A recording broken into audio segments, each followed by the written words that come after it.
शर्म करो, अब तो शर्म करो, अब तो जागो। ऐसे गुंडों को देश से भगाओ, ऐसे चोरों को देश से भगाओ। ये राहुल गांधी को पप्पू बनाने में लगे, आज पूरा देश पप्पू इन्होंने बना दिया है। इस तरह से पीछे पड़ जाते होंगे, आपने देखा होगा, जैसे कार निकलती है तो जंगली कुत्ते उसके पीछे पड़ जाते हैं, इस तरह से विपक्ष के नेता के पीछे पड़ जाते हैं। आपने देखा बड़ी बड़ी रैलियां, हजारों लाखों लोग रहे, हमारे प्रधानमंत्री, गृह मंत्री, नड्डा जी, इनके सभी नेता, इनकी पूरी सरकार वहां बैठी रही। कि आज ये जिम्मेदार नहीं है? अरे उस माँ से पूछे जिसने बेटा खो दिया, उस पिता से पूछे जिसने बेटी खो दी, उस पत्नी से पूछे जिसका पति चला गया, उस पति से पूछे जिसकी पत्नी हॉस्पिटल में तड़प रही है ऑक्सीजन के बिना। आपने कहा था अच्छे दिन आएंगे, हमें नहीं चाहिए ऐसे अच्छे दिन, वो पुराने दिन ही ठीक थे। हम आत्मनिर्भर तो थे, हम आत्मनिर्भर तो थे, हम आत्मनिर्भर तो थे। देखिए, देश के मुखिया, देश के प्रधानमंत्री, उनका आना एक मजबूरी थी। एक बार तो पूरे देश के लोग डर गए थे, पता नहीं आएंगे क्या कहेंगे। बहुत अच्छा उम्मीद करते थे भाई देश के मुखिया आज इस जैसी आपदा में कोई मदद देंगे, राहत देंगे, कोई सुकून के सांस लेने की जिम्मेदारी लेंगे, पर ऐसा नहीं हुआ। मेरे हिसाब से तो देश के मुखिया, जैसे राहुल गांधी जी ने कहा, प्रियंका गांधी जी ने कहा कि जो मजदूर पलायन कर रहा है, अपने गाँव जा रहा है, दिल्ली छोड़कर जा रहा है, एक जगह से दूसरी जगह जा रहा है, उसके बैंक में पैसा डालिए। अब देश के मुखिया को पता लगा जब विपक्ष का नेता ये बात कर रहा है तो पैसे डाले कैसे? डालने तो उनको आते नहीं है ना, लेने होते तो तुरंत आ जाते, फंड लेने आ जाते, पीएम फंड में पैसे डलवाने आ जाते। आज जब राहुल गांधी ने ये आवाज़ उठाई तो देश के मुखिया की मजबूरी बन गई, उसको आना पड़ा टीवी के सामने, टीवी के माध्यम से बोलने लगा। अब लॉकडाउन की कोई जरूरत नहीं है। हाई कोर्ट उत्तर प्रदेश में लॉकडाउन लगा रहा है, ये लोग सुप्रीम कोर्ट जा रहे हैं, नहीं लॉकडाउन नहीं होना चाहिए। दिल्ली में लॉकडाउन लगा, कई जगह लॉकडाउन लग रहा है, लोग समझ रहे हैं घर रहेंगे तो बच्चे रहेंगे, पर हमारे मुखिया कहते हैं लॉकडाउन से बचिए।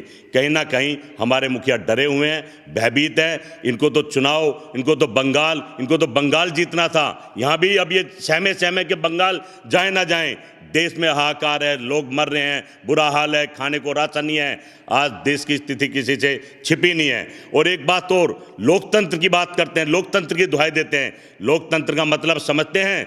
जब देश पर आपदा आ जाए, ऐसी महामारी आ जाए, तो मुखिया का नेतृत्व बनता है कि सभी दलों को बुलाए, बैठ के बात करे, काम बांट ले, जिम्मेदारी दे कि आप विपक्ष के नेता राहुल जी आप ये करिए, प्रियंका गांधी जी आप ये करिए, ममता जी आप ये करिए, मुलायम जी आप ये करिए, देवगौड़ा जी आप ये करिए। क्योंकि महामारी देश पर है, किसी एक पर नहीं, किसी नेता पर नहीं, किसी पार्टी पर नहीं। विपक्ष के नाते इनको बुलाना चाहिए। आपको याद होगा श्रीमती इंदिरा गांधी जब एक दफे पूरे भारत में सभी चुनाव सीटें जीत गई थी तो विपक्ष की कमी महसूस करी उन्होंने अटल जी को विपक्ष का नेता बनाया और विदेश की जिम्मेदारी दे दी, और सुबह शाम बैठकर चर्चा करती थी कि देश के हालात पर सभी पार्टियों की बात करती थी। पर इनको इस बात की समझ नहीं है। ये तो करते क्या हैं? विपक्ष की नेता हमारी प्रियंका गांधी जी ने कह दिया कि ऑक्सीजन की कमी है, देश में हाहाकार मचा है, दवाई की कमी है, बेड की कमी है। तो इसी आनंद फानम ने ये तो विपक्ष की हाँ में हाँ मिलाने की बजाय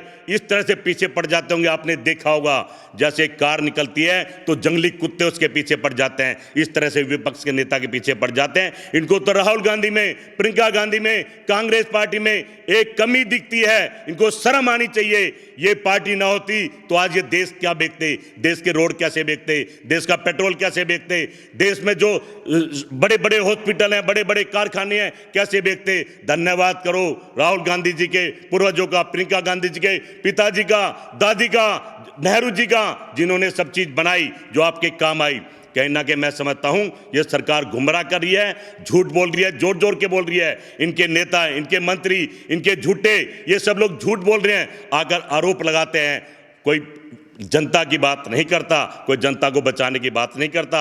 ये तो सिर्फ इस देश को लूटने आए थे, अब लूट लिया है। सर ऐसी स्थिति में जो है बंगाल चुनाव की जो सुर्खियां हैं वो अब मीडिया से गायब होती जा रही हैं। अमित शाह जी जो है लगातार देखने को मिल रहा है कि चुनाव प्रचार अभी भी कर रहे हैं। जब उनसे सवाल पूछा गया कि आप इस आपदा के अंदर जो है रैलियां रद्द क्यों नहीं कर देते, तो उनका जवाब यह आता है कि संविधान में मिला अधिकार छीना नहीं जा सकता। कैसे देखते हैं? संविधान ने तो ये अधिकार भी दिया है कि जब त्रासदी आ जाए, आफत आ जाए, देश पर युद्ध आ जाए तो सबको इकट्ठा होकर काम करना चाहिए। हमारे संविधान में सबकी रक्षा करना सरकार का धर्म है, सबको बचाना सरकार का धर्म है, सबको खाना देना सरकार का धर्म है, सबको देखभाल करना सरकार का धर्म है। तो ये सरकार तो भूल गई है। आपदा की बात करते हैं, संविधान की बात करते हैं, और ये भी वो लोग कहते हैं चुनाव आयुक्त ने चुनाव कराए हैं, हमें तो जाना ही पड़ेगा। चुनाव आयुक्त क्या आपसे बाहर है? आपने चुनाव आयुक्त को गवर्नर बना दिया, ये इनाम दिया आपने सिर्फ आपको ईवीएम के द्वारा चुनाव जीतने का।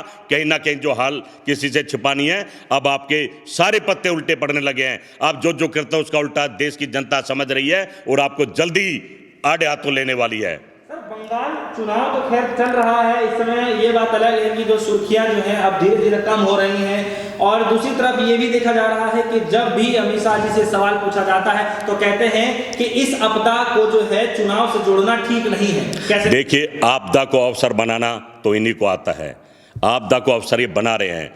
कहीं ना कहीं मैं समझता हूं जब देश पर आपदा आती हैं तो ये पीएम राहत फंड में पैसा इकट्ठा शुरू करना कर देते हैं और उस पैसे का हिसाब नहीं देते हैं और कहते हैं आरटीआई जो कांग्रेस ने बनाई थी वो भी इस अधिकार के बाहर है। मैं समझता हूं प्रधानमंत्री जी, गृह मंत्री जी और बीजेपी के नेताओं, शर्म करो कि इस तरह देश नहीं चलेगा। आप जिम्मेदारी बांटिए, ये देश की आपदा सबको बुलाइए, सभी दलों को बुलाइए और सबको चर्चा करिए। आप एक इकल्ला चना पार नहीं फोड़ सकता। मैं समझता हूं कहीं ना कहीं तो आप डरे हुए हैं, सहमे हुए हैं, क्योंकि आपने कोई अच्छा काम नहीं करा। लोग आपसे नाराज हैं, दुखी हैं, परेशान हैं। समझ में नहीं आ रहा आप किस तरह की राजनीति कर रहे हैं। क्या यही अच्छे दिन थे? आपके वाराणसी में देख रहे कि 3 व्हीलर में डेड बॉडी जा रही है।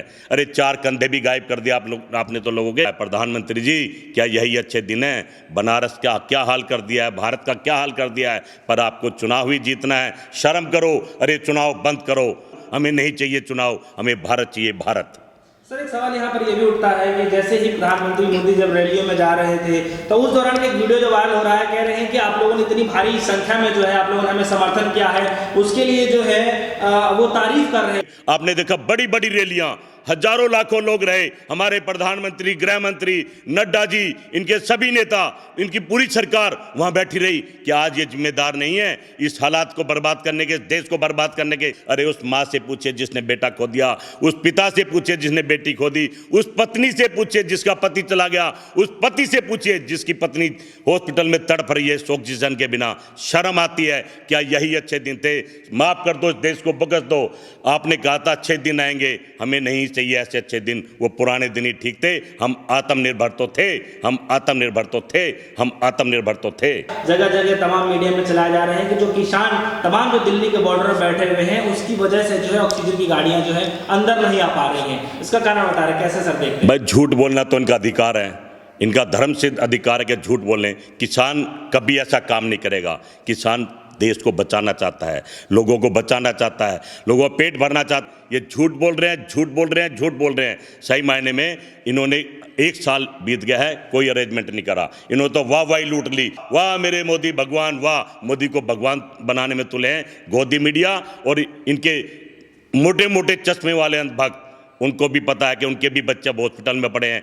ये पूरे देश के लिए हैं। शर्म करो, अब तो शर्म करो, अब तो जागो। ऐसे गुंडों को देश से भगाओ, ऐसे चोरों को देश से भगाओ। राहुल गांधी कहते रहे चौकीदार चोर है, समझ में नहीं आया। राहुल गांधी ने जो जो बात कही आज पूरी देश की जनता समझ रही है। एक एक मुद्दा राहुल गांधी ने ईमानदारी और सच्चाई से उठाया। ये राहुल गांधी को पप्पू बनाने में लगे। आज पूरा देश पप्पू इन्होंने बना दिया है। ये सोचने वाली बात है। बड़ी गंभीर समस्या देश के सामने खड़ी है, इनको शर्म नहीं है। लेकिन सर, ऐसी स्थिति में जो तमाम स्थिति देखने को मिल रही है, ऐसी स्थिति में जो है बंगाल चुनाव किया जा रहा है। अब लोगों की जो निगाहें हैं 2 तारीख पे भी है कि क्या फैसला आने वाला है। आपके नजरों में किस तरीके से आने वाला है? देखिए, जो देश के हालात है, जो बंगाल के हालात है, मेरे बंगाली भाई तो समझ गए हैं। इनको वोट तो देने वाले नहीं है।